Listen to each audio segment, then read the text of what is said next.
স্কুলে ঢুকে শিক্ষককে পিটিয়ে বের করে দিলেন বিএনপির যুবদল নেতারা।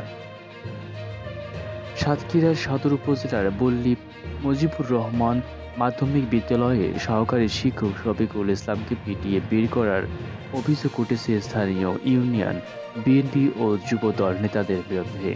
ঘটনা ঘটেছে রবিবার 17 আগস্ট সকালে। শিক্ষক শফিকুল ইসলাম সাতক্ষীরা সদর থানার লিখিত অভিযোগ দায়ের করেছেন।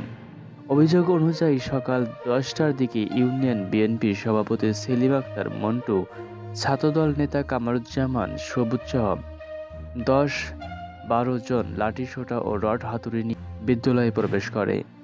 তারা অফিস কক্ষে ঢুকে শিক্ষক শফিকুল ইসলামের ওপর হামলা চালায় এবং পরে তাকে টেনে হেঁচড়ে বাইরে নিয়ে গিয়ে ইউনিয়ন পরিষদ ভবনে আটক করে বেধড়ক মারধর করে। শিক্ষককে উদ্ধার করেন সহকর্মী ও শিক্ষার্থীরা।